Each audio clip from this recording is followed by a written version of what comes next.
Each year, Microsoft Research hosts hundreds of influential speakers from around the world, including leading scientists, renowned experts in technology, book authors, and leading academics, and makes videos of these lectures freely available.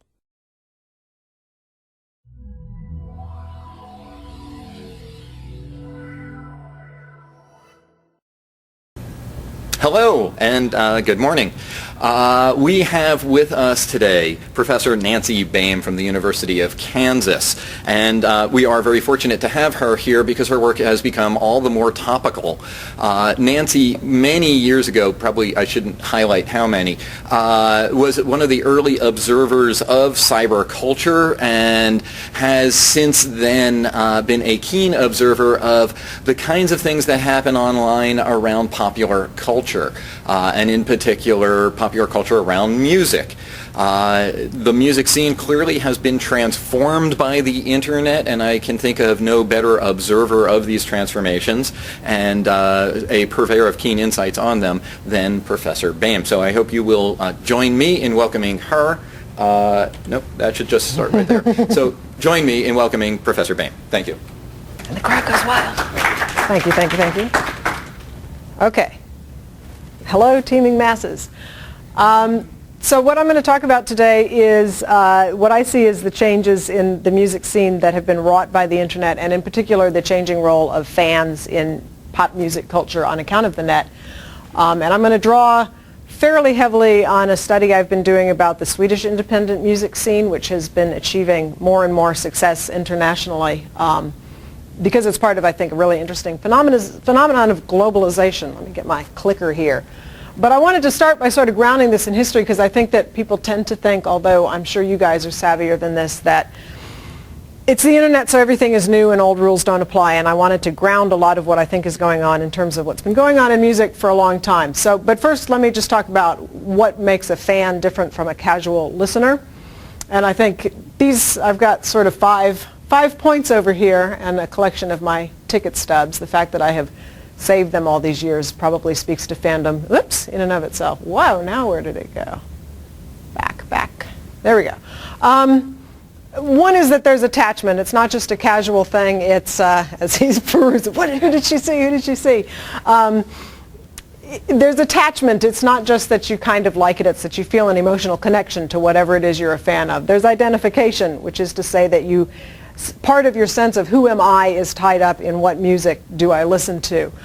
There's socializing that goes on around it, so it's not a private activity. You're talking about being into these bands with other people. There's critiquing. You're not just saying, oh, this is great. You're trashing it. You're taking it apart. You're doing thorough analysis of the music. And there's a lot of knowledge building that goes on within this social culture also of concert chronologies, every B-side that there ever was. Not as much personal history of band member kind of stuff as you might think, but an awful lot of knowledge creation. Okay, so there's a lot of new trends going on right now, and this graphic right here is something that a guy named Jadam Khan put together, which is the logos of Music 2.0 companies. And you can see just how many there are, and this is a couple of months old, so it would have to be a whole lot bigger, and you'll note Zune is up there. Do I have a little magic light there? Ta-da! And there's Zune hiding up at the top. My argument is that on the one hand, these things are just drawing on what's come before, but on the other hand, they're also doing a lot of transformation, and they're transforming it in some pretty fundamental dynamics having to do with where music is produced versus consumed, how music is promoted, how much power fans have in that, communication, specifically communication amongst the fans, but also communication across the chain from the people producing it through to the people digging it, and then the relationships amongst all of those people. All right, so quick little why the internet. What does the internet do that does any of this? It expands reach, and what I mean by that is that I was just giving this example, and you'll see him later. A 27-year-old guy in Olympia, Washington, can have an international audience and be the go-to person about the Scandinavian music industry, even though he's a computer programmer in Olympia, Washington. Bridges time and distance so that you can be consuming music from anywhere in the world. You can be talking about it with people from anywhere. And you don't have to be, especially when you're talking internationally, in the same time zone, which is nice. And of course, the fact this ties into archives in that you don't have to be there at the time it's being discussed to access this huge repository of knowledge that's been accumulated. The internet, and this is not really a technical feature of the net, but it is an effect of the net, is that it tends to reduce social distances, and that a message on your MySpace account from a fan looks exactly like a message on your MySpace account from Bill Gates, right? So the access is really eased, and I'll be showing you how all of these things play out. But those are sort of, I think, the four key transformation qualities of the internet that have allowed all of these transformations to occur. Okay, so if we start in deep history, once upon a time you had this really clear supply chain where there was a very small number of people, and it's smaller by the day, who get to decide what becomes mainstream. You have, right now, 80% of the music industry is controlled by 4 label groups. You have radio programmers, and in the States you have things like Clear Channel, which own just a disgusting amount of the music that's out there. And you had the music press. And so you had that hold the official business structures, and then you had the fans over here who were doing their own thing around it, but there really wasn't much back and forth. Buying was the only way that we had to indicate our affiliation.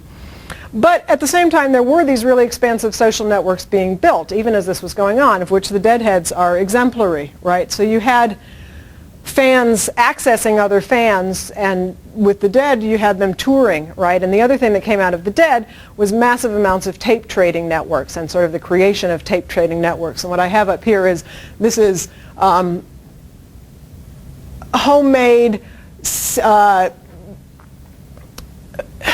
artwork to fold up and stick inside your cassette when you traded in REM bootlegs. And this on the left is a German band, Lustfaust, who have put this, archived all their stuff on the net. This is an ad that they placed in the music magazine in 1977, and it says, "Send a blank tape and postage and we'll give you the album free." And they have other ads where they also ran, "Create your own artwork." Right, so I just love that, because everybody's going, "Oh, Radiohead, Radiohead, this is a new mind-breaking phenomenon," and this is 30 years ago. These guys were doing it too. So file sharing has its origins quite some time ago as well. You had fans writing fanzines before there was the net. This one on the left is from the 1970s, Cardiff, England, or Cardiff, Wales rather. And these are some more recent ones. This one is available online, but also in paper. So you had, outside of the official music press, you had people still doing music writing, fans doing music writing for other fans. And you can see 10 pence free. These were not expensive things. This is for you, Mark. Along comes the internet. You get news groups. You get enormous amounts of music news groups. This is the rec music hierarchy. And you can see you've got particular bands that get talked about a lot: the Beatles, Fish, Dylan, Springsteen. But you have all these other things going on there as well. Tons of mailing lists for bands, email amongst fans, email to bands, email back and forth in that regard. And then you get people building fan sites, fan websites. And I think this sort of comes historically after Usenet, of course, because Usenet was there before the web was. And this particular site is an REM fan site called murmurs.com, and it's an interesting one. I've got 6 different years. This is what it looked like in 96 when it debuted, 98, 2000, 2005, and last week. So you can see its look has evolved. At some point, advertising shows up. Some interesting things about this site. Originally, there was an REM mailing list called Murmurs, and Murmurs got really big and unwieldy, and so they said, well, let's make a Usenet group and get rid of the mailing list. So they created Rec Music REM. As soon as they did that, lots and lots of spam, lots and lots of newbies, lots and lots of social things that those people didn't like dealing with. So a private little offshoot mailing list developed. Others may have developed as well. And one of the people involved in all of this was a 16-year-old guy named Ethan Kaplan, who when he was 16 created this site that you see up there. Ethan is now, now he's 28, and he is the in charge of technology for Warner Brothers Records.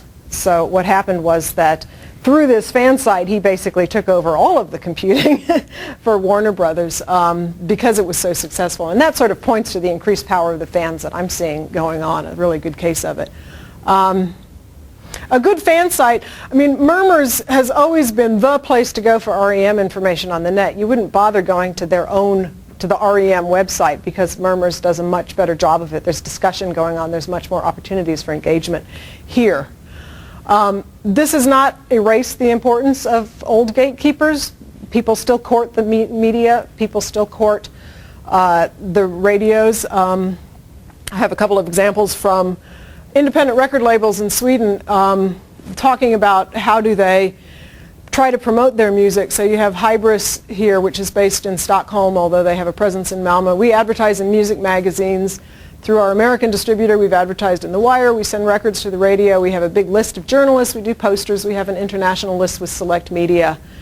And from Adrian Recordings based in Malmö, we send records to people. We call them up. We leave the record stores to our distributors. We contact stations, newspapers, magazines. So you can see that even the small independent labels are still trying to hit the mainstream media. It's not as though all that stuff has disappeared and is irrelevant. It's definitely still present. Another old phenomenon that's still very much in place is the fan club, which was an opportunity for bands to connect with fans. And now they're largely on the web. This has got the Megadeth fan club site over here. Robbie Williams is another interesting case where there's a fan site built around Robbie Williams that's phenomenally successful. You have street teams, which are where the artist tries to get fans in a geographic community together to do things like go out and put up posters on the walls and whatnot. And recently, just in the last year, there have been a number of web services that have tried to facilitate this relationship of the development of street teams. I'll show you one in a little bit. But you can see there's a website there for a metal band where you can sign up to be on the street team via the web. Okay, so all these phenomena are happening. What do the bands do? Around 1996, they start putting up websites. And these are two of the most web-savvy bands that were out there in the late 90s, Phish and David Bowie. And they put up these really boring websites, and I don't think people really go to them very much. Was anybody visiting them? No, not really. And then, of course, along comes MySpace, and MySpace is huge in terms of giving bands the ability to choose their own self-representation, right? If you think about it, up until the age of MySpace, and it was sort of there with the web, except for that how many bands knew how to build a website in the late 90s. It's a fairly obscure skill set. And in fact, a lot of them still have trouble building a MySpace presence.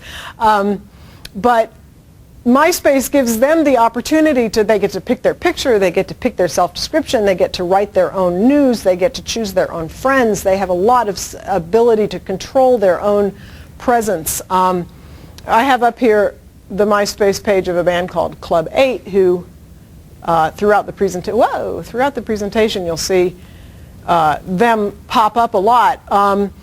Club 8 has 3,400 friends. It's nothing that the news media are going to write, oh my gosh, this is amazing about. But this is a pretty obscure little Swedish band from Stockholm that are huge in Indonesia and have a really good new record. And they have lots of comments, which if you could scroll down and read them all, you have lots of people in Indonesia saying, oh, your music is so beautiful, it breaks my heart. On the right, this is Jens Lekman, who is one of the most popular Swedish independent artists, decided he had had enough of MySpace. And so if you go to his homepage and you click on MySpace, it takes you to this page, which is on his own site. And as you can see, he's just kept the format and dumped all of the content as sort of a mockery. It says fill in the blanks.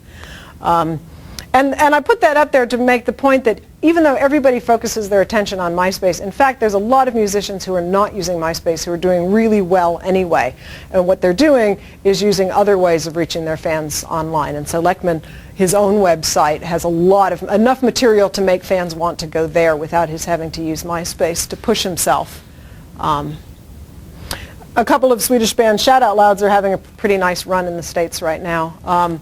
Our record company handles the promotion side of things, but we have tried to have a strong presence on MySpace. And a fellow from a band called Starlet. Since I got into MySpace, interaction between me and people who like the music has increased by hundreds and hundreds of %. So what you have happening on MySpace, especially with these bands that have a little bit of time on their hands, that don't have 20 million fans all trying to get a piece of them, is that they're the ones who are actually there. It's not their publicist, it's not their manager, it's not an intern in the office, it's them, they themselves, and they're having direct communication with the people who listen to their music, which is profoundly transformative for the fans, but also for the musicians. The musicians are experiencing a lot of personal rewards from this kind of engagement with their audience that they didn't get to have before. I've seen quotes from people like Pete Townsend of The Who saying, now when I go to a concert, I see people in the audience instead of just a big blur because I've talked to these people on my blog. So that it's getting personalized for them. Fans are doing a lot of stuff in this terrain too, and this is really sort of the meat of what I'm getting at. MP3 blogs where they're sharing music. These are two blogs, neither based in Sweden, both of which focus on Swedish music. This one on the left here, Swedes Please, is based in Chicago. He pretty much every single day writes a post about a Swedish band and includes some links. Here's the Shout Out Louds and Jonassy, who are playing my town tomorrow, and I'm not there. And on the right is Absolute Noise, which is written by a French person. And he posts it both. You can see he posts in English and then he posts a French translation. And he's embedded YouTube videos, but he also has downloads. And I don't know if you can see, but he links to Swedes Please and some other blogs that focus on Swedish music. So you have this distributed ecosystem of interlinked blogs all covering the same. Swedish music is an example. Obviously, nothing I'm talking about is unique to this scene, but you see it all going on in this scene. Here again is Hybris Records. MP3 bloggers are important in the development of MP3 culture. In the beginning, there weren't many MP3 blogs. It had a very big impact if we put up our own site because everybody would go to the site. Nowadays, MP3 blogs have taken that place. The label isn't enough of a filter anymore. It's great for us. If an MP3 blog puts up a track by one of our artists, it gives it credibility and makes it easier for people to like and accept the music. And I think what this is getting at is the fact that the independent labels are not viewing this as a threat. They're not viewing it as piracy. They're not viewing it as criminal. They're not viewing it as a problem. They're viewing it as a great way to get their music out there and to get it legitimized. So these MP3 blogs, which are volunteer efforts by these fans who are just into it, none of these people is getting paid, and I'll talk a bit more about that in a minute. But the labels are viewing them as performing a really valuable service for them, and it's great that they don't have to do that themselves, that the fans have taken over this arm of the music industry. And then MP3 blogs are getting aggregated. Mark, this is what I was talking about earlier. This is a site called Hype Machine, and what Hype Machine does is it aggregates MP3 blogs that are out there, and I'm not sure exactly how many of them, but it's hundreds of thousands of MP3 blogs that it's aggregating. And so you can see these are all songs that were posted at 2 o'clock, right? And here's songs from 1 o'clock. And you can see what are the popular blogs, which ones have been updated recently. You can listen to the blogs. You can pop up or play it in your own media player, and it will play you songs that are being blogged about, sucking it out of these blogs. There's also, if you click over on popular, you can see what are the most blogged about songs and bands right now. So you can access the whole sort of what's going on in the music scene just by using this particular site. And so a lot of the people who I've talked to in labels have said that they don't even follow individual blogs. They just go here and don't even know what blogs they're reading. I mentioned fans creating archives. This is an example of an archive that one fan has created, a guy named Johannes Schill in, I think he's in Stockholm. And this is a site called Hello Surprise, which he describes as an always in progress guide to Swedish indie music. Hi.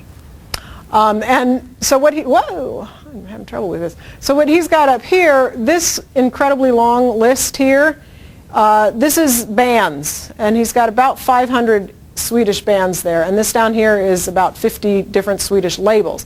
And if you were to click on a band, like say you clicked on Love Kevins, up would come a page like this, where we have a little bit of information about the Love Kevins, we have a link to the Love Kevins website, and we have 8 Love Kevins MP3s that we can download and add to our collection. So I decide I want to get into Swedish indie music. Hello Surprise is everything I need, right? If I have time. Or I hear about a band and I want to get a little further information or something, I can go here, and there it all is. And note also that he's saying, if you have more information about this artist, please email me. So he has set it up to have a collaborative element. And this is what he says about it. I'm just an enthusiast. I wouldn't say I'm involved at all. The ones who are doing the work are the artists. They should have the money. Right? So he's created this phenomenal repository, and he says this isn't work. This is just enthusiasm. Why on earth should I get money for doing this? Right? Every industry should be so lucky to have people who want to do that much labor and say, I'm not doing anything. I'm not involved in the scene. I'm just the archivist. Fans write wikis. So here we have, on the left we have, whoa, man, sorry about that. On the left we have, from Last.fm, the music social networking site, we have a wiki that somebody has written about a Swedish band called Torpedo. You can see there's only been 6,809 times that a Torpedo song has ever been played on this site that has 15 million listeners. So this is sort of speaks to, even at really fine-grained levels of obscurity, you have people putting up information. And again, nobody's getting paid to fill in the Last.fm wiki. They're not even getting bonus points within Last.fm that make them cool Last.fm people. They're just doing it because they like Torpedo and they want the information to be there. On the right, we have the Wiki Music Guide, which is a wiki focused specifically on music. And here we have an extremely extensive guide, wiki entry about Radiohead. So same thing, just put up there because somebody's into Radiohead and they want to be the one who wrote the wiki on Radiohead. Fans build news sites. Stereogum is a really popular blog. It started out as a regular, just an MP3 blog, and then it developed, and now it's at a point where they've decided legally they're too important to just post MP3 blogs without permission, and so now they do licensing for unreleased tracks that aren't otherwise available and things like that. On the left, we have the site I was talking about that's based in Olympia. It's a Trap, which is a news site focused exclusively on Scandinavian music. And you see, I write for It's a Trap sometimes. So to get back to Club 8, here we have me promoting a Club 8 CD, a song that I really like, giving them an MP3 of it. And here I've written the record review of it, but there's also reviews of other records, and you can go back through the archive. There's 5 years of record reviews. There's articles. He's gone round. Avi Roy, the guy who runs this, he's gone through MySpace and found some bands he thinks deserve listen. He's got an MP3 up every day. He's got news.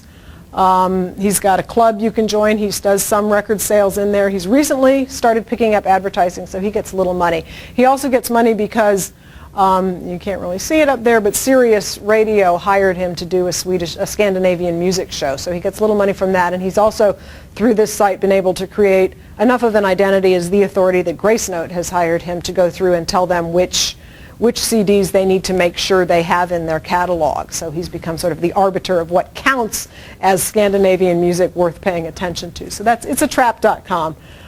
Really interesting example. And It's a Trap gets about 3,000 visitors a day, 24,000 unique visitors a month, in as much as you can trust any of those. You get to the point where sites like It's a Trap and Pitchfork, very much so, are rivaling the mainstream press. Pitchfork is another fan-based publication that's become very, very slick, make or break. If you get a good review in Pitchfork, you're all the rage. Arcade Fire would be an example from a couple of years ago where Pitchfork started going, oh, Arcade Fire, the second coming, and suddenly they're huge. And if they review your album really poorly, it can really have devastating consequences. So Pitchfork Media is another one. And here we have Labrador Records. Labrador is run in part by a guy who's actually in that band Club 8 as well. And he points out that Pitchfork is one of the few websites that they actually contact directly. So Pitchfork is based in Chicago, so you have somebody in Stockholm sending their MP3s to Pitchfork to make sure that they get heard in the world. I think it's a good place to premiere songs. So he's actually, even before things are out on the radio, he's sending MP3s to Pitchfork to put up. Here's what Avi has to say about running It's a Trap. No one else does what I do or even comes close, so I seem to have positioned myself as a vital part of the Swedish Scandinavian music industry. As the leading news provider, I am the go-to site for many, many industry people, and am often one of the first places people will send news releases, since I have a quick turnaround and a wide reach. He updates multiple times every single day. His news feed just gets longer and longer. He probably posts an average of about 20 news items every single day. Not only do I often beat many other press organizations by days or even weeks, I also cover a huge range of genres, also giving big bands like Kent, who are the most popular Swedish band in Sweden, the same amount of attention as many smaller indie acts. So he's really cornered this market, and when I talk about reach, he was able to corner it despite the fact that he's hanging out in Olympia, Washington. Bands have talked about finding out things about themselves by reading his site. No, nobody told me they'd put the new song up already, things like that. Okay, so we have a lot of things going on in this environment, and what a band needs to have any success now is attention. They need you to pay attention to them. So the real challenge is, if I can't trust my label to strong-arm the radio to play me and to strong-arm Rolling Stone and Spin to write about me, how am I going to get attention? And the labels are well aware of this. So you have Adrian recording, all I want is to get the music through to people. I love this quote from Hybris. We've stopped thinking about ourselves as labels. We're more like music companies. We make music. We don't think about selling music. We just want to have attention.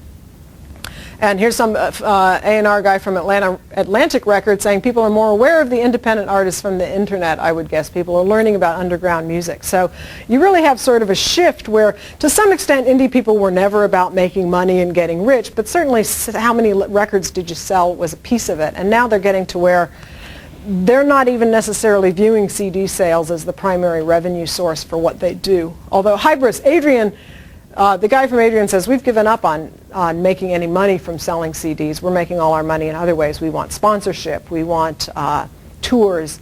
Hybris is actually selling a lot of CDs. They're doing really well in sales. So one response to this is you get labels and bands creating much more interactive sites. So this is the site for Adrian Recordings, which is not, it has a guest book, but it's not all that interactive. But still, you can click and you can see videos. You can listen to music, you can buy the product right there, you can look at pictures, you can see tour dates. Here is one of their most successful artists, a guy named Emil Jensen. And Emil has this guest book, and I put it up because what you can see is every place that there's blue, this is Emil coming back on and responding. And if you scroll through this, he's responded to about half of the comments that people have posted on his guest book. He also has done some really creative things, like he's been touring Europe by bicycle and blogging it as he goes. He also doesn't use MySpace, it's just not into it. He has a MySpace page, but somebody else maintains it for him. Artist Manager in London talks about the websites becoming more and more important, and bands still haven't really figured out how to exploit the web page. I have lots of ideas about what web pages ought to do. For example, you got to feed your fans, right? So here's the Hybris page over here on the left, and you can see what they have here. These are videos that you can download. You can also download the MP3s. Here's Labrador Records site. Labrador, each one of these between the horizontal bars is a different band. And this column is MP3s that you can download, and this column is videos that you can download.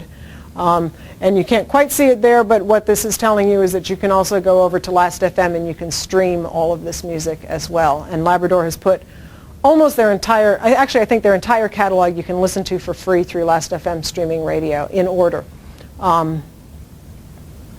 So here's some of the label people talking about the value of downloads. Hybris says, we put out MP3 songs from the start for everyone to download, so that made a big impact. Labrador says a simple thing like giving away every record as an MP3 helps a lot. And here you have a fan promoter, somebody who is booking Swedish bands outside of Sweden and not getting paid for it, who points to Hybris as an example of a site that does really well and says this is because they have lots of music and video clips and free downloads. So that's what people are looking for insights.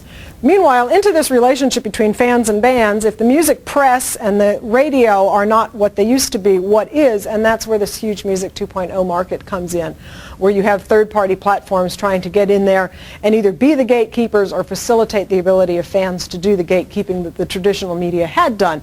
So this is where you get your recommendation systems. You've got Amazon saying, oh, you bought that Caesar's album, let me recommend these other Caesar's albums. You have MyStrands, which is compiling playlists and recommendations from all kinds of media. They do parties, they do music, they do movies, they do you name it. MyStrands wants to make lists and match you up with other people who have lists like yours. You have personalized radio streams, so you have things like Pandora where you put in artists you like and you can say, I like this song, I don't like that song, and it will refine it further for you. You have Last.fm radio where you can type in your favorite artist. You can also listen to Last.fm radio by tag, so I could type in here, my husband, for example, has lived in Germany and has a fondness for German culture, so he'll often just type in German and listen to music that's been tagged as German and stream German radio, hanging out in Kansas. You can put in a username, so you can go here and you can put in my username and listen to songs that I listen to. So it's showing you some people who are listening right now. You can see, right here, you can play, I'm Pop Girl, so you can play my radio station, you can play tracks I've said I've loved, you can play tracks by people who listen to music, who listen to music that's like what I listen to. You can listen to the songs that Last.fm thinks that I would like that I haven't actually listened to. And then it's got stations that are up and coming, so I can say, ooh, a lot of people are listening to the electro rock station. I'll give that a try. And these stations are all based on user tags and user behaviors. There's nobody sitting there doing programming. It's all algorithmically generated. And then you get these music-based social networks. So over on the left here we have Last.fm, which is by far the biggest of them all. And this is my profile, and you can see just how much there is. You've got my little dorky picture, my little About Me box, concerts that I have gone to or am going to go to, the last 10 songs that I've listened to, the 9 radio stations or the 10 radio stations that are distinctive to me that you can listen to. One of the things here is a playlist of songs that I've put together of Swedish songs that you can download. So 23, I think it's up to 23 free songs that are by Swedish bands I like. Here's my top 10 bands of the week. Here's my top 50 bands of as long as I've been on Last.fm. And here's my top 50 songs.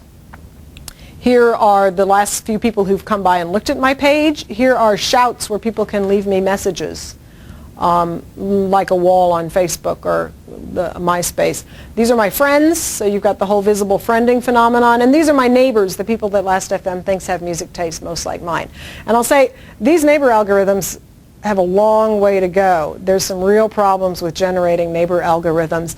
And I think one of the big problems is they've kind of got a one-size-fits-all model, and it works better for some than any. So for example, if you look at my music, this is kind of embarrassing, but you can see that I've got one band that I listen to a whole lot more than anybody else. My whole curve is a long tail, right? I'm an itty-bitty body and a great big long tail.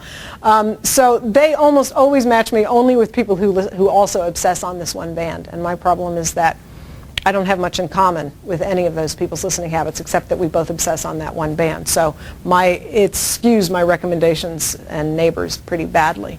In the middle is I Like, which is making a real run for Last.fm, and you can see that much of their strategy has been to go for a much simpler, sleeker interface. So it's sort of like Last.fm for dummies.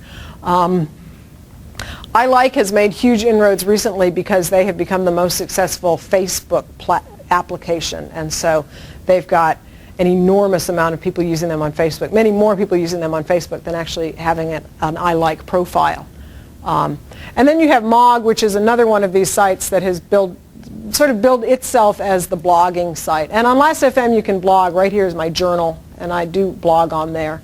But this one really foregrounds the blogging much more so than the others. All of these you can stream some music, you can watch some videos. They all have some pretty similar qualities. And this is just 3 a year ago, I was looking at Last.fm and saying, oh my gosh, this is amazing, this is revolutionary, this is different. Now I can't even count how many of these sites there are, and there's going to have to be a shakedown at some point because I just don't think that the world can sustain that many of them, but they're still there and they're finding their niches or going out of business. You also have this new phenomenon with library sharing, and it's not just Zune beaming each other the little song for 3 plays. You have people uploading their entire libraries to the internet and making it available for other people to stream. So you have here Anywhere FM, where you can upload your entire music collection, play it anywhere on the best music player, and discover new music through Friends Radio. So I can upload my entire collection. People can't download it, but they can stream it. You have My Music by QLoud, which is a Facebook application that does the same thing. It syncs your iTunes library and music history directly with your Facebook profile. This allows you and your friends to view and listen to your entire iTunes library. So it's not uploading it, but it's accessing it. So if I install My Music, any of my friends on Facebook who have it installed can listen to my iTunes collection, which is, 8,000 songs. And you can see this has got 41,000 daily active users. QLoud itself is still in beta, but they're also going into this whole market. Facebook applications are huge. So this is a Last.fm created application, what I'm listening to, and this is in there in my Facebook profile. So if you go to my Facebook profile, you can see, oh look, I've been listening to Club 8. Go figure. This is how I listen to music. I obsess for a month and then I move on. Pandora has just created an application, except that one band, as you saw. Pandora has just created an application where you can put your Pandora stations and favorites in there, invite your friends to listen to things. And this is one from a company called Reverb Nation, who I think are the coolest of all of these Music 2.0 companies. And the reason I think that is that their whole mission is not how do we get people to come to reverbnation.com, but how do we build tools for artists to spread their music around the web and to let them figure out ways to make their fans do it for them, and then also how do we track all of that. So Reverb Nation focuses on, they have a website of their own that you can go to and visit the band's page and have your own profile and friend the band and things like that, but they also focus on creating these widgets that you can embed all over the place, which anybody can embed. The musicians create them, but then anybody can embed them wherever they want, and data goes back to the band. So the band has complete data on how many people played what songs, which fans got them the most listens, where are the IP addresses where most of these listens are happening, all kinds of information. So this is Starlet again, and Jonas from Starlet has got put one of his songs into a Reverb Nation widget and put it on his Facebook page. And I can put this on my page too and promote Jonas's music on there if I want. So Facebook, this is just in the last month, all of these things have come on board. You have playlists that you can create in one Music 2.0 site and then export to another one. So here's my YouTube list of Swedish videos, which I can then embed wherever I want. And here is my playlist from Last.fm of free music, which here you see it on the Last.fm page. So if you play the Fine Art Showcase, up in the bottom will come the wiki entry telling you who this is and tell me who else listens to it. Interestingly, the top listener last week was Kylie, who's a grad student of mine. And I said, Kylie, you got to start listening to this band. So evidence of the social networks behind music there.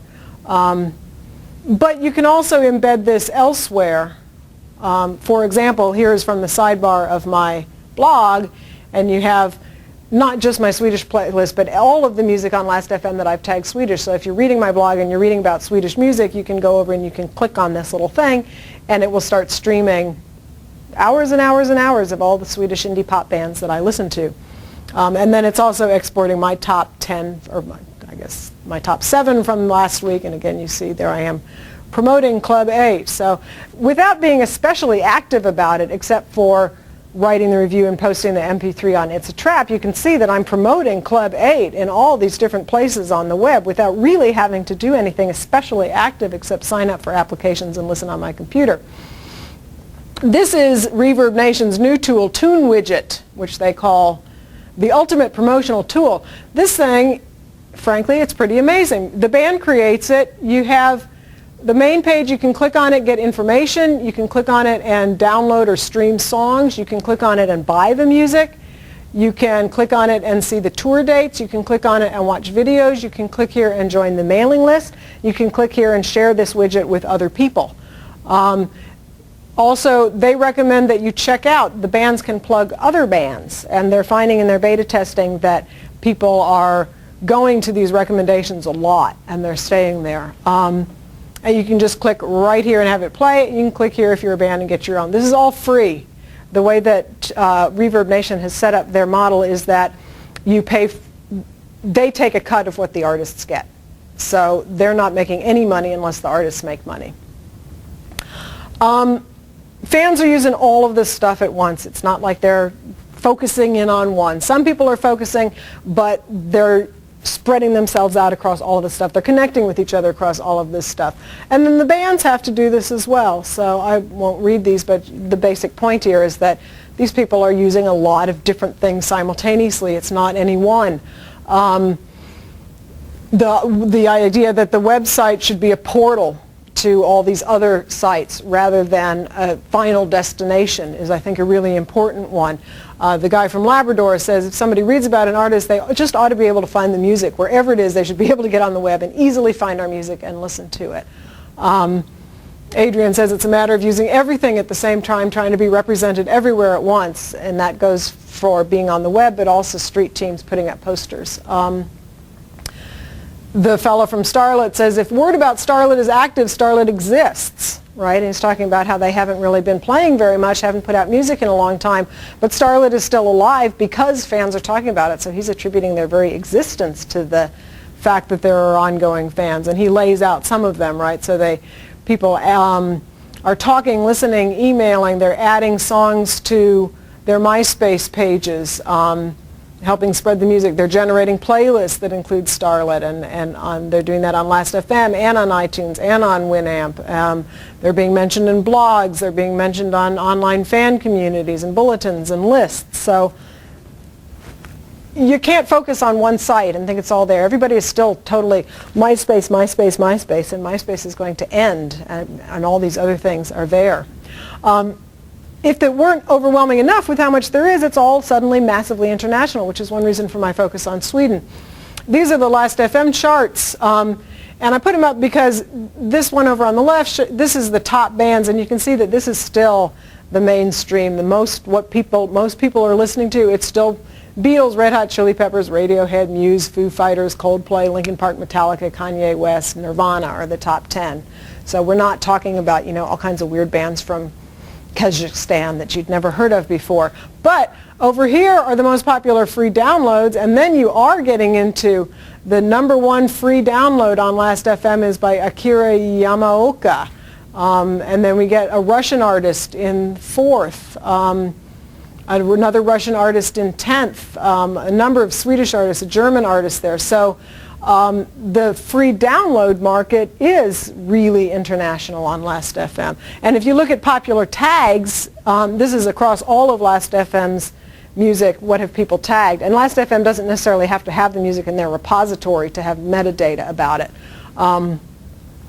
so long as somebody has listened to it once. But you have Japanese is a fairly popular tag. Swedish is a pretty big tag. Finnish is in here somewhere. There's Finnishes hanging out in there. So some of it is genre, but a fair amount of these tags are also location.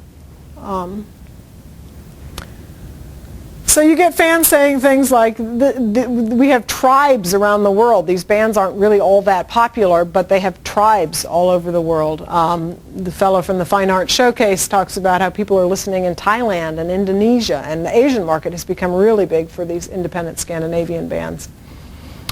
You might think, oh, okay, so place doesn't matter anymore. It's all online and digital and MP3s, and we don't need the object. So I was really struck by this quote from the fellow from Club 8 who runs Labrador, that he points that gigs seem to grow more important as a way of connecting to the bands in a bit more of a physical way. And he's arguing that it's so the MP3 is such an ethereal format that people want a physical experience, and therefore going to see bands perform becomes more important. And he also points out that it's much easier to book bands internationally because of the internet, because fans, some of whom are professional promoters, some of whom are hobbyists, will actually contact you and say, I want you to play in Brazil or Madrid or wherever. I like his line, I actually can't understand how it worked before the internet. How did people go on international tours before there was an internet? And you have, in fact, this network of fans all over the world who are creating these themed nightclubs. So these are sites that specialize in Swedish music. So Sounds of Sweden is run by a woman named Stacey Shackford, who lives in Glasgow.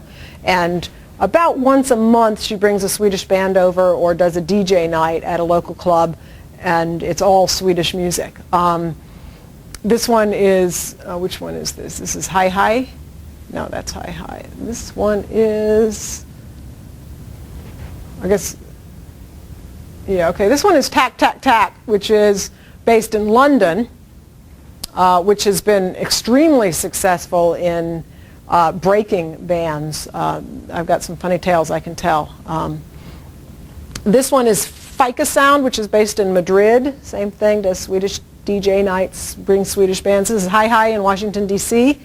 And then this one is It's a Trap Club Nights, which is connected with It's a Trap in Olympia, but this is a guy in Malmö who's using the It's a Trap name from Washington to promote Swedish music in Sweden. So those are some examples of fans. None of these guys is a professional promoter. None of these guys is doing this for a living. All of them are doing it because they want to see the bands, basically, and this is their way to get them over there. This is Stacey from Sounds of Sweden. I think I've done a lot to promote Swedish music in Scotland and have converted many people into Swedophiles. It's also great to be able to help Swedish musicians reach a new audience. Glasgow has now become a standard port of call for Swedish artists touring the UK. She says, in terms of why she's done it, I've always had a great passion for music, but I can't play an instrument or sing, so this is what I do. I make sure bands with talent are heard. Not only does she not break even on this, but the bands stay at her house when they're there. She cooks for them. The amount of labor that she puts into making this happen is really extraordinary. She says she sort of tries not to think about how much it costs.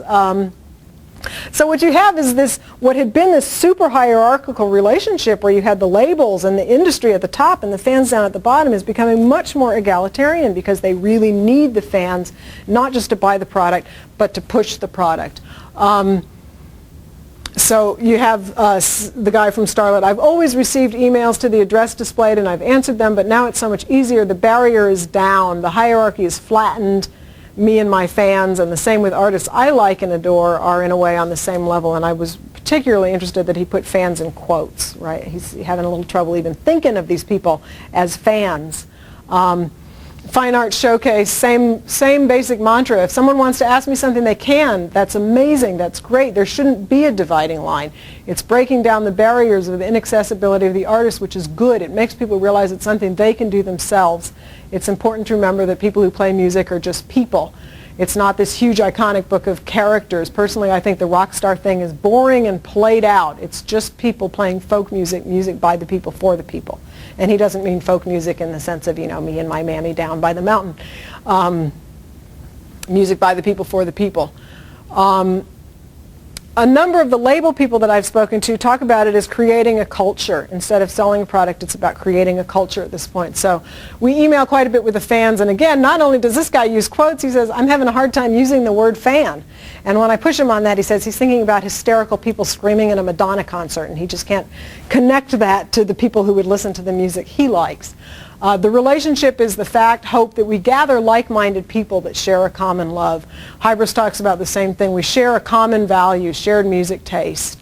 It's the culture benefits. So these guys are viewing the fans as collaborators in creating a culture in which they're all going to do well rather than as endpoint product consumers.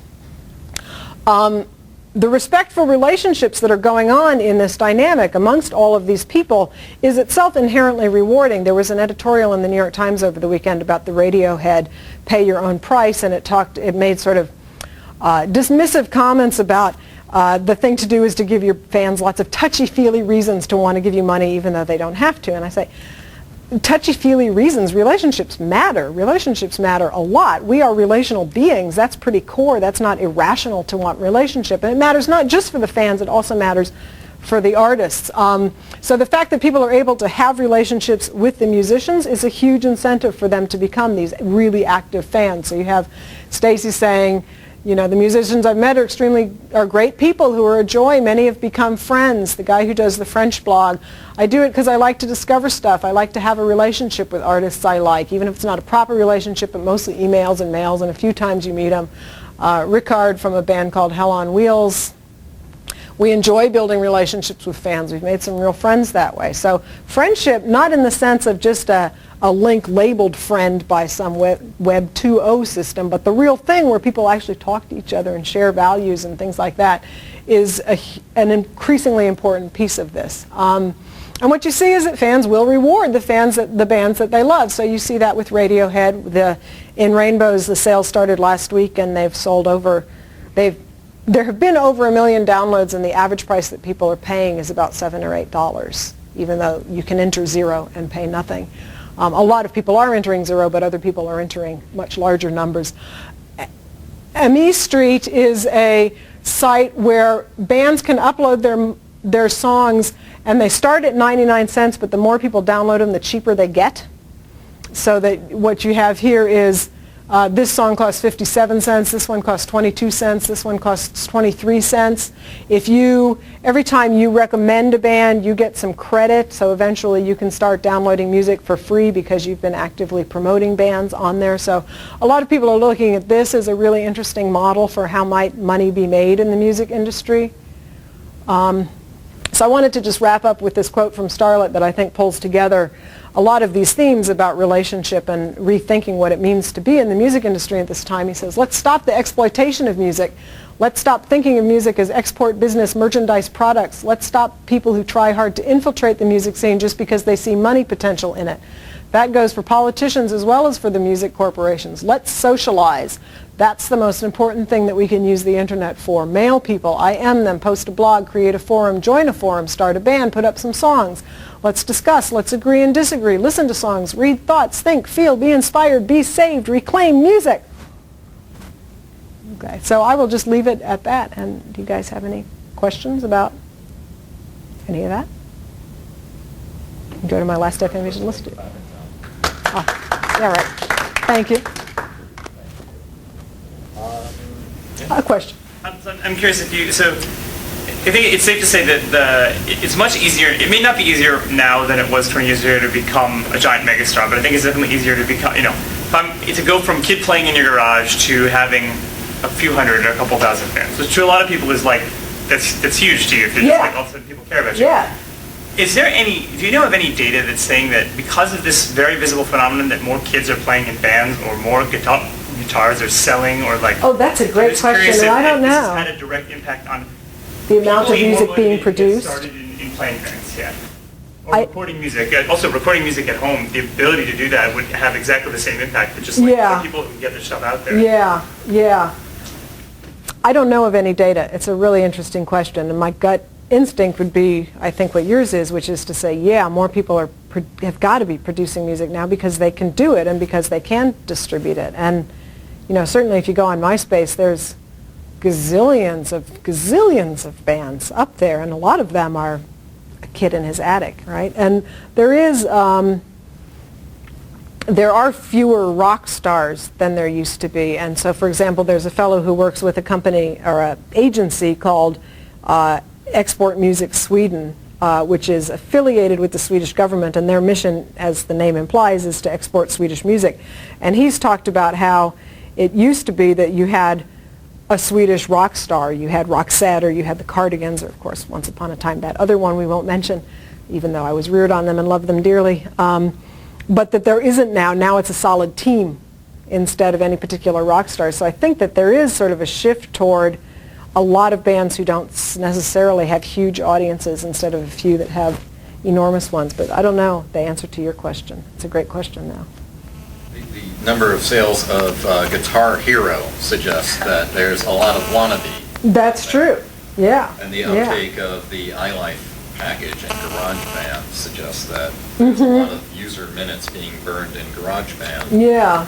Whether or not they are producing it for public consumption, I think, I guess what constitutes a musical instrument is now variable.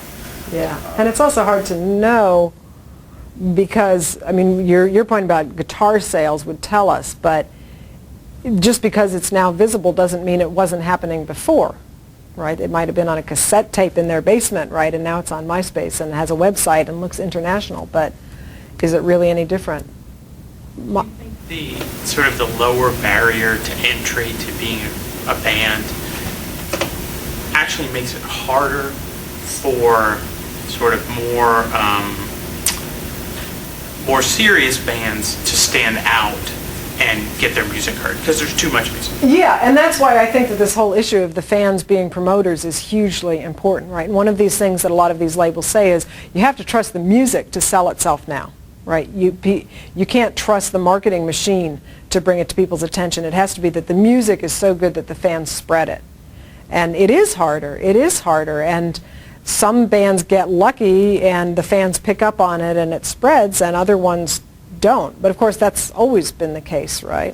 But definitely, and when I've talked to musicians and labels about touring and does the internet make it easier to tour, they express the same thing, that on the one hand it does because you can book all these gigs and people have heard your music so you can get an audience out, but on the other hand now they can hear every single band who's coming to town next month, and so the decision on which ones are going to get their dollars are a lot harder to make. So I think there are issues there, yeah.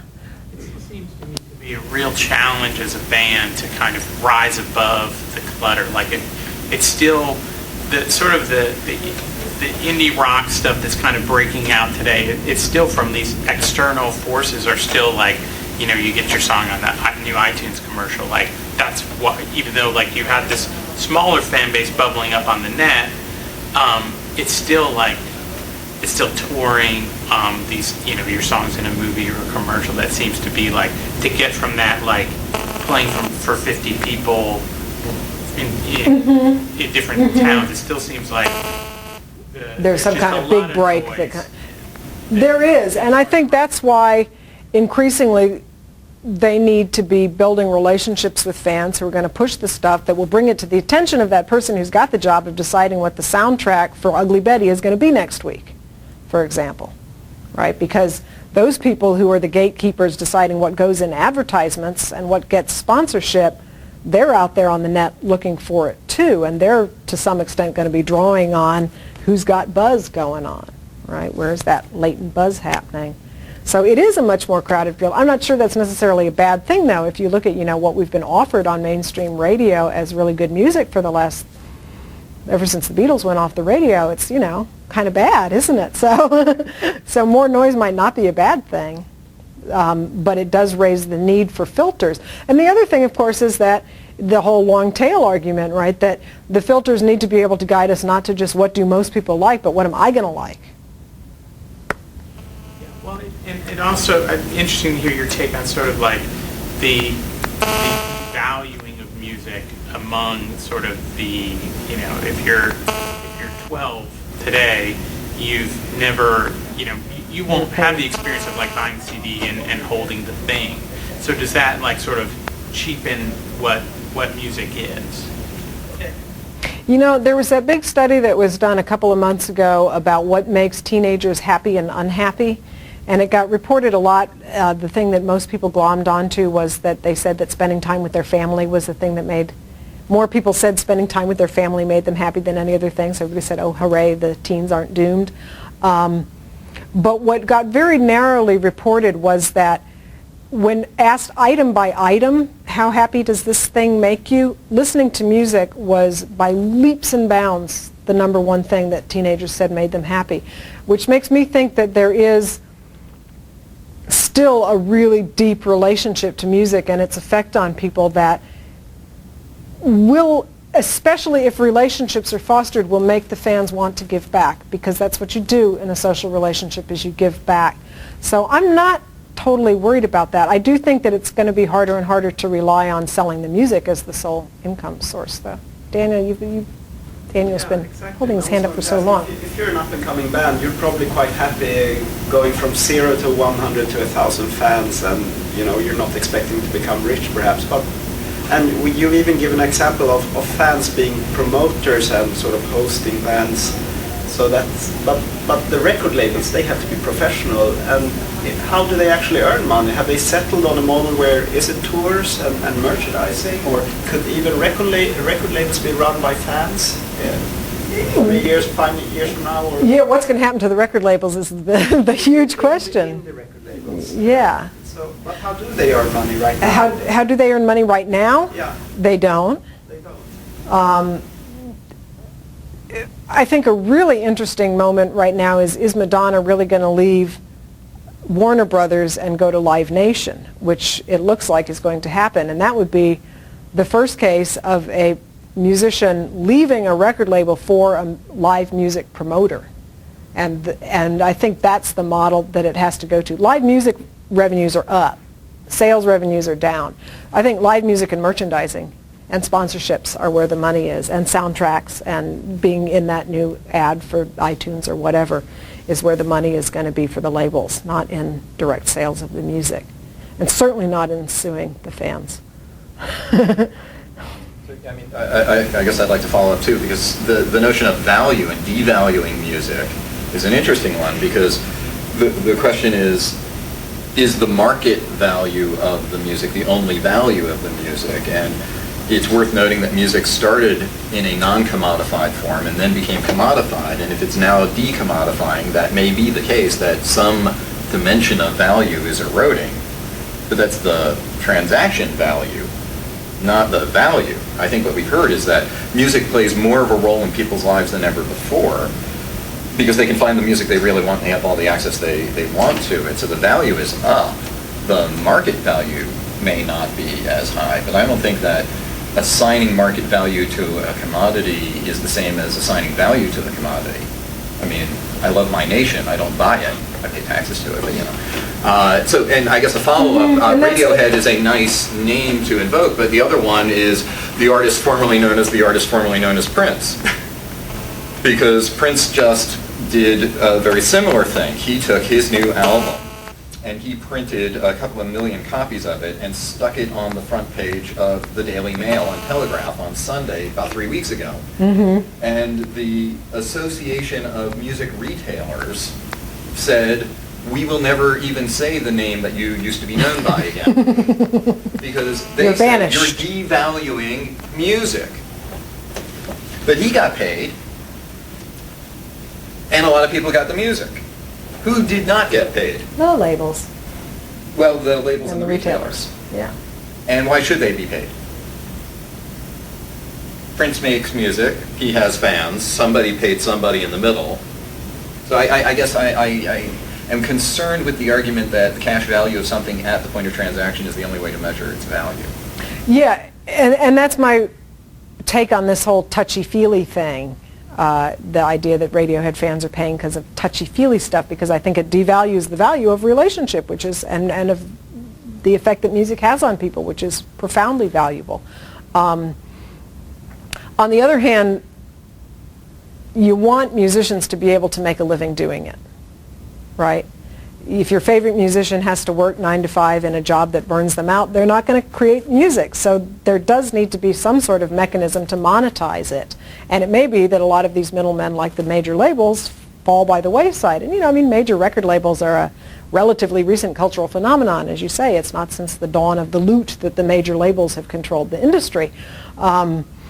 So if they fall by the wayside, that may well happen. If they aren't going to fall by the wayside, I think that what they need to do is to focus on developing relationships, enabling the bands to develop relationships with the fans, and trying to facilitate that and enable that, and money will come about in other ways rather than just direct sales. But that just has to be for independent bands and small. I mean, it doesn't scale. Relationships. Oh, the radio. Well, but think about The Who. I think it does scale. It scales, but you need assistance. And I don't think that it necessarily has to be that I feel like Paul McCartney is talking to me. right? I think about the metaphor of a large class, where I've found if I'm teaching 200 students and I now and then use the name of one of them, they think that I know all their names and they're very impressed, but actually I only knew those 3 people's names. I think you can create the sense of relationship. But isn't that engineering touchy-feely? It is and it isn't. I mean, I don't think that giving people the sense that the band cares about them and listens to them and wants them to have their material and wants them to spread their music and trusts them, if that's engineering, that's okay. You know, I mean, it might all be true. It's just being facilitated by other people. I think it can be done well. I think it can be done poorly. I mean, for example, to give an example of it being done badly, the members of REM have Facebook profiles. They're blatantly, obviously not run by the guys in the band. They're insultingly, obviously not done by the guys in the band. You can watch them join groups that you know they would never ever join. Being friended by them means nothing because they clearly are accepting every single friend's request. On the other hand, there's no reason that somebody couldn't be coming to Rockstar once a month and saying, here's the friends, can you look the list over and tell me which ones you want to approve? Or it's time for you to write a paragraph to post on the blog, right? Or I've written a draft of a paragraph, could you go over it, please? You know, so I think a lot of it is not, obviously it's not scalable in the sense that bands can't have one-to-one relationships with every single fan that's out there. But it is scalable in that they can demonstrate affection for the bands as a whole and blog for them and keep up with them. And you do have people who are big, like Pete Townsend, who are doing this very successfully, you know, and are feeling a sense of having fostered relationship. And it doesn't need to be with every single member of the audience. What it needs is to feel like there is a the musician is really there relating to the audience. You know, it's sort of like when you go to a really big rock concert, like, say, Bruce Springsteen, and there's 20,000 people in the audience, and you know Bruce isn't talking to you, but he's able to create that sensation that he is talking just to you, and he makes it feel like a small club even though it's an arena. And I don't think that's false. I think that's relational talent. I think there's something even more direct than that, which is when you're in an arena with a major artist, he's really not talking to you, and it's sort of, there may be a sense that he's talking to the audience. If you write to a major artist on MySpace, he's probably not going to talk to you, but the non-zero but very real chance that he will reply to you is a whole different thing. Like you can tell when you read on John Mayer's MySpace page, the fans are writing because they, you know, want to impress him or whoever makes the decision about who he's going to reply to, with the, you know, so that he actually will respond to them, which I think is a much more tangible phenomenon. This major artist, there might be a 1 in 1,000 chance, but that's not so bad, and that's actually, I think, a way, and also that's, I think that's very constructive, because it makes people think about what they're going to write to an artist, and you know, kids are spending time actually writing something and trying to be constructive. Yeah, so and somebody like John Mayer is able to go on there and say, oh, this is what people are getting from my music, in a way that he couldn't before. You know, and again, he doesn't have to reply to every one of those 1,000, and he could have somebody whose job it was, knowing him, to bring him the 10 that he thought most resonated, that he ought to reply to, you know. So a lot of it, I think, is just having, with the big labels, with the big bands, is having somebody to weed through it and bring the things to their attention to respond to and make those lower level decisions about what are the 999 and which is the one that we're going to respond to. Okay, totally different question. Since I happen to be from Sweden, I just have to ask, is there something special about the Swedish independent music scene, or could you have looked at Finland or Belgium or Argentina, or is this happening all over? Or? It is happening all over, but Sweden is special. And Sweden is special for a lot of reasons, not least is that it's your home country. The welfare system in Sweden will pay people to be musicians, at least for a while. The production studios in Sweden are very well set up and have been for a long time. So there's an incredible amount of producers and equipment in Sweden and places to record. And people don't know this, but for example, Britney Spears' whole first album, Backstreet Boys, a lot of mainstream global pop hits are produced, and when I say produced, I mean written, recorded, engineered, packaged in Sweden, and the only thing that happened was Britney flew over for a week and sang what they told her to sing. So an awful lot of the global music industry is Swedish to begin with, without people recognizing that. Sweden just has a lot of bands, a lot of bands compared to a lot of other countries. So even within Scandinavia, there are Norwegian bands, there are Danish bands. There are certainly Finnish and Icelandic bands, but Sweden has just the bands per capita is really on a whole different level. And along with that there's studios, there's labels, it's self-perpetuating, right? And people will be in multiple bands. A lot of people are in 3, 4 different bands. So it's a different scale. And the other thing that's hugely different is that almost all of the Swedish bands sing in English, so they're amenable to exportation in ways that a lot of bands aren't. Like in Argentina, you've got bands singing in Spanish. Yeah. So we do a music player, and I heard something about that. Yeah. You've talked about a bunch of roles in the music consumption and creation value chain. That's a little different from the role I think we think is the main Zune user, which is the person who listens to music. Mm-hmm. But you've talked about the roles of people who do more than listen to music. They aggressively interrogate music, and then there's an even more extreme role, and these are the proselytizers for music. If Zune were to be optimized for these more extreme subpopulations, what would a Zune do for a music more than fan, a zealot? A zealot. Yeah. What would it do that would be different than what it does today? And maybe in various locations, both the discovery phase, the promotion phase, or even visiting an actual live show, maybe you could comment on those categories.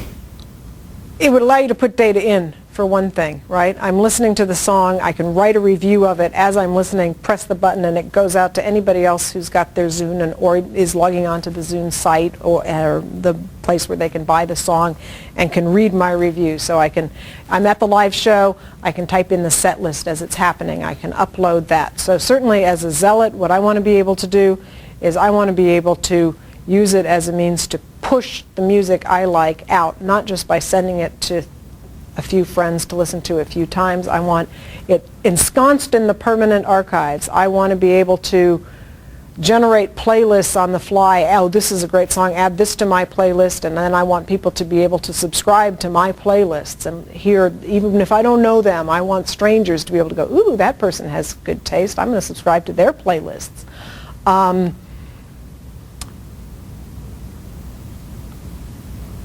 In terms of discovery, I want to be able to stream any kind of web radio, streaming web radio on there. When I'm listening to a band, I want to be able to get recommendations for other bands that are similar, that have been generated by crawling all of those different sites that are out there collecting this information and using APIs that are, I don't know how they feel about Microsoft sucking them down, but there are APIs out there that are making a lot of this information accessible. So as a discovery tool, I want to be able to go, oh, are there any videos by this band on YouTube? And watch their videos.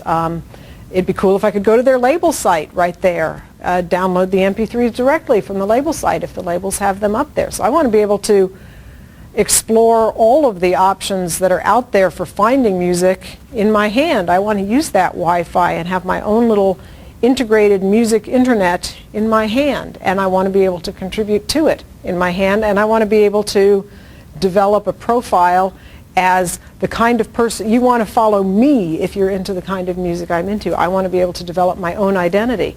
Certainly I want to be able to look and see when is this band playing. I may well want to be seeing, do I have any friends who are planning on going to that show, which Last FM has up now. I'm going to these shows, who else is going to these shows? Let's listen to reviews of these shows. I want it to integrate all of those different resources that are out there in my pocket. I don't want to have to then go to this site on the web and then go to that site on the web and then this other site. I want it all right there. That's what I want my Zune to do for me. What a huge marketing opportunity it would be if you could put Zunes in the hands of and give the a reduced set of functionality to major artists, and just say, here, Pete Townsend, listen to your music on your Zune and speak into the non-existent Zune microphone when you have a comment and it gets posted to his blog, which he wants to do anyway, and this way he doesn't have to take any time to sit at a computer, and with a little image that says posted from a Zune. Like the way that iTunes has celebrity playlists. That guy may not. You may if the goal here is just to make it super easy for the 50 people you're going to give free Zunes to do this, so that the Zune icon goes with it. They don't want to search for bands they're going to see. They just want to listen to new music, and once in a while just say something about it, right? Just like basically an integrated music-related blogging tool as a marketing tool. That would be so huge. You hear that? Talking to you. Yeah. Yes. So I wanted to ask you, it seems like DRM is largely antithetical to everything that you've described. Yes, it is. So Yes, it is. you feel in your gut, and you study this sort of thing, that DRM is doomed? Yes. Yes. Doesn't really matter. Except it does matter, because it really hinges on everybody's ability to... Right. It matters in all those negative ways. What DRM says, I mean, my whole angle on this is the only way to make music off of music in the future, to make money off of music in the future, is to create a social relationship with your listeners where they like you and they feel like you trust and respect them, and therefore they want to give back to you for the value you have provided them with the music that you make.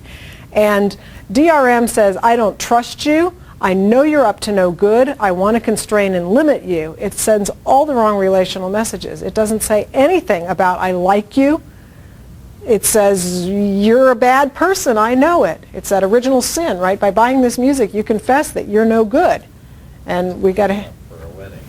Yeah, it's a prenup. Sure, that's another way to think about it. Only it's even worse because you don't get to have as much fun in the marriage.